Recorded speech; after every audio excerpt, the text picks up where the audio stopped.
This is a reading from the first letter of Peter, chapter 4, verse 12 and on. Beloved, do not be surprised at the fiery ordeal that is taking place among you to test you, as though something strange were happening to you.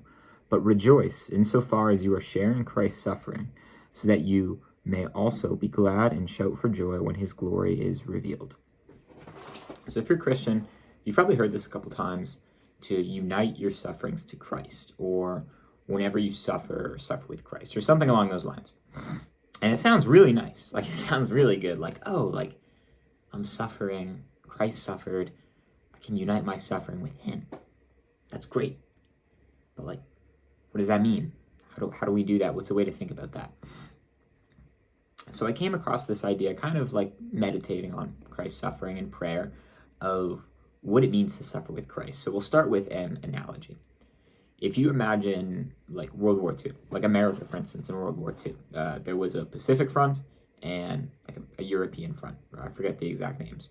Two different, not arenas. I forget what they call it, a front of war.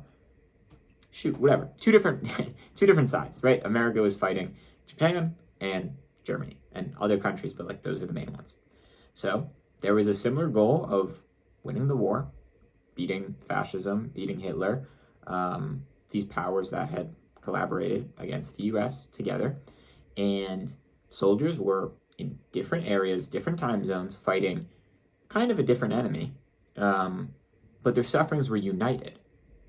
Even if they didn't see each other, they didn't know each other. If you eventually met another soldier in World War II, this guy was on a different battlefield somewhere, your sufferings are united because they shared in the common goal for the same country, fighting evil. Now, or not fighting evil, that could be like taken the wrong way for World War II. Not every soldier was obviously evil on any side. For us with Christ, Christ suffered and died for us. He suffered and died for us out of love. He suffered and died for us. Christ became man, suffered and died so that we might become more like God. His suffering was bringing the kingdom of heaven to earth, merging of the divine and the human, theosis. A lot of different terms you could use to describe his goal in suffering and dying for us. But in our lives, the way we live our lives, if we live our lives with our end goal as money, wealth, status, it was not Christ's end goal. Christ's end goal was heaven, union with the Father, and bringing people up to that. His goal was telling people the truth. His goal was to love one another as I have loved you. The greatest commandment is love God, love neighbor as self. Those were Christ's goals. There's a lot of different terms I could say like many different sentences to describe it, but it was, I don't know, being good, living for God, following God's will, whatever you want to call that. Let's just label it walking the walk of Christ. So when our goal in our lives is heaven and this similar genre, like kingdom of heaven, faith, love, walking the walk of Christ, when our goal is imitating Christ, heaven, theosis, becoming more like Christ, more like God, our sufferings are united. Now, we have never seen Christ. Most of us have never directly heard Christ in a vision. But when we align our whole lives and the whole purpose of that to the exact same goal that Christ had while on earth, and even in a sense like finishing his work, proclaiming his message, proclaiming his goodness, our sufferings are united because they're for the same goal. That's the point.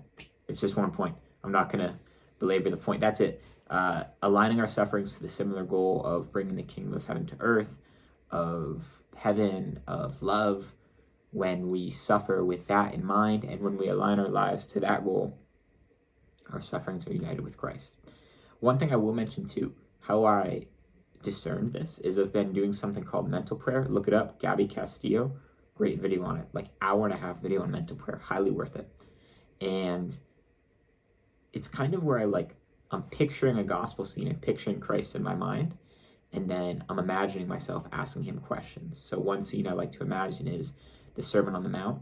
Like Christ finishes the Sermon on the Mount, everyone gets up, it's like a classroom, they leave, the professor's there at the end, some people are asking him questions, and then you go up to Jesus and you ask him a clarifying question. And I found when I do this, it's not so much a word or a vision that I'll hear, but I'll kind of like stumble upon an answer in my mind that it doesn't feel like I would have gotten by myself. And it feels real, and it feels like the truth that I have discerned.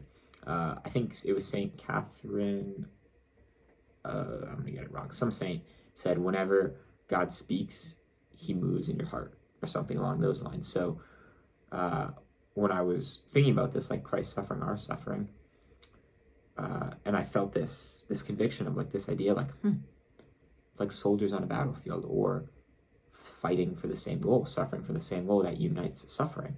I felt a conviction in my heart that that was true. So that's kind of how I've been, I don't know, learning more about God and learning more about my faith by going directly to the source, by praying about it, by asking questions and using mental prayer to sort of communicate better, have a relationship, and encounter Christ. So I would highly recommend that. But yeah, that's the video.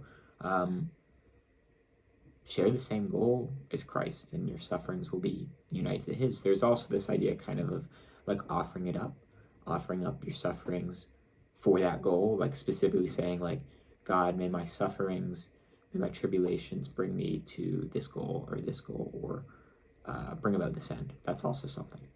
But yeah, I hope this helps. Whenever you suffer, make sure your sufferings are with and for Christ and the kingdom of heaven. God bless.